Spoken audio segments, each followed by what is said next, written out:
നമസ്കാരം പ്രിയപ്പെട്ടവരെ, എല്ലാവർക്കും സുഖമാണെന്ന് വിശ്വസിക്കുന്നു. കേരളത്തിലെ 14 ജില്ലകളിൽ മനോഹരമായൊരു ജില്ലയാണ് പാലക്കാട് ജില്ല. ആ ജില്ലയിലെ മനുഷ്യരും നല്ലവരാണ്. പക്ഷേ കഴിഞ്ഞ കുറെ വർഷങ്ങളായിട്ട് അവർക്ക് ചില തെറ്റുകൾ സംഭവിക്കുന്നുണ്ട്. എന്തുകൊണ്ടാണെന്നറിയില്ല. പാലക്കാടിന് എന്തെങ്കിലും ശാപം വീണോ എന്നും അറിയത്തില്ല. അത് പാലക്കാടിലെ ജനങ്ങളാണ് തീരുമാനിക്കാനുള്ളത്. നമുക്കറിയാം, ഒരു ഉപതെരഞ്ഞെടുപ്പ് പാലക്കാട് നടന്നു. രാഹുൽ മാങ്കൂട്ടത്തിൽ എന്ന് പറയുന്ന യൂത്ത് കോൺഗ്രസിന്റെ മുൻ സംസ്ഥാന അധ്യക്ഷൻ, കോൺഗ്രസ് നേതാവ് മത്സരിച്ചു. വൻപിച്ച ഭൂരിപക്ഷത്തോടുകൂടി പാലക്കാട്ടുകാർ തിരഞ്ഞെടുത്തു. പക്ഷേ അവൻ 1-ാം നമ്പർ കാമഭ്രാന്തനായിരുന്നു എന്നും അവൻ 1-ാം നമ്പർ ഞരമ്പനായിരുന്നു എന്നും സെക്സ്വൽ പെർവേറ്റർ ആയിരുന്നു എന്നും നിരവധി പെൺകുട്ടികളെ പീഡിപ്പിച്ച് ഗർഭിണിയാക്കി അവരെ ഭീഷണിപ്പെടുത്തി ഗർഭചിത്രം നടത്തി ഇങ്ങനെ ആറാടി നടന്ന ഒരു പെണ്ണുപിടിയനായിരുന്നു എന്ന് പിന്നീടാണ് തിരിച്ചറിഞ്ഞത്. അത് കഴിഞ്ഞ് 2026 16ാമത് കേരള നിയമസഭാ തെരഞ്ഞെടുപ്പ് വന്നു. പാലക്കാട് മണ്ഡലത്തിൽ കോൺഗ്രസിന്റെ MLA സ്ഥാനാർത്ഥിയായിട്ട് കൊമേഡിയനായ രമേശ് പിഷാരടിയെ നിർത്തി. ഇപ്പൊ രമേശ് പിഷാരടി ഇലക്ഷൻ പ്രചരണത്തിനിടയിൽ പറഞ്ഞിരുന്നു, എന്താണ്, മുൻ MLA തുടങ്ങി വെച്ചതൊക്കെ ഞാൻ പിന്തുടരുമെന്നു. അപ്പോഴേ പാലക്കാട്ടുകാർ ചിന്തിക്കണമായിരുന്നു, ഇവൻ പ്രിൻസിപ്പാളിന്റെയും ഹെഡ്മാസ്റ്ററുടെയും ശിഷ്യനാണ്. മുൻ MLA തുടങ്ങി വെച്ചതൊക്കെ ഞാൻ തുടർന്നുകൊണ്ട് പോകുമെന്ന് പറയുമെങ്കിൽ ഇവനാള് ഒരു കാമഭ്രാന്തനാണ്. അപ്പൊ ഇവനെ സൂക്ഷിക്കണമെന്ന് പാലക്കാട്ടിലെ ജനങ്ങൾ, നല്ലവരായ ജനങ്ങൾ ചിന്തിക്കേണ്ടിയിരുന്നു. നിങ്ങൾ ചിന്തിച്ചില്ല, നിങ്ങൾ വോട്ട് ചെയ്തു, വിജയിപ്പിച്ചു. രാഹുൽ മാങ്കൂട്ടത്തിന്റെ പിൻഗാമിയാണെന്നും രാഹുൽ മാങ്കൂട്ടത്തിന്റെ ശിഷ്യനാണെന്നും ഇതാ രമേശ് പിഷാരടി തെളിയിച്ചിരിക്കുന്നു. നമ്മളൊക്കെ എല്ലാം തികഞ്ഞവരാണോ എന്ന് ചോദിച്ചാൽ ഒരിക്കലുമല്ല. മനുഷ്യരാണ്. ചില വികൃതികളും ചില കുസൃതികളും ഒക്കെ നമുക്കുണ്ടാകും, സ്വാഭാവികമാണ്. പക്ഷെ അതുപോലെയല്ല ഒരു ജനപ്രതിനിധി.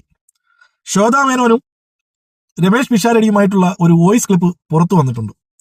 സ്വാഭാവികമായും നമ്മുടെ സ്ത്രീ സുഹൃത്തിനോട് എവിടാണെന്ന് ചോദിക്കുമ്പോൾ ഒരു സാധാരണ സുഹൃത്തിനോട് പറയുന്നത് പോലെ ശ്വേതാ മേനോൻ പറഞ്ഞു, ഞാനിവിടെ ക്രൗൺ പ്ലാസയിൽ. എന്താ പരിപാടി എന്ന് വെച്ചപ്പോൾ ഞാനിവിടെ ക്രൗൺ പ്ലാസയിലാണ്, വൈകിട്ട് ഹസ്ബൻഡ് വരും. അതൊരു സ്വാഭാവിക സംഭാഷണമാണ്. പക്ഷെ വേട്ടാവളിയനായ, ഞരമ്പനായ, പെണ്ണുപിടിയനായ, സെക്സ്വൽ പെർവർട്ടറായ രാഹുൽ മാങ്കൂട്ടത്തിന്റെ ശിഷ്യനും പിൻഗാമിയുമായ രമേശ് പിഷാരടിയുടെ ഉള്ളിൽ കിടന്ന ആ ഞരമ്പൻ പുറത്തു ചാടി. നിങ്ങളൊക്കെ കേട്ടിട്ടുണ്ടാവും. എന്തായാലും അതൊന്ന് കേട്ടിട്ട് ബാക്കി നമുക്ക് പറയാം. Very sad. ഓക്കെ, ശരി. ഞാൻ ക്രൗൺ പ്ലാസയിൽ. Crown Plaza. എന്താ പരിപാടി? ഞാനിവിടെ എന്റെ ഹസ്ബൻഡ് ഇന്ന് വൈകുന്നേരം വരും. അപ്പൊ ഞാന് ഇവിടെ വന്നാ.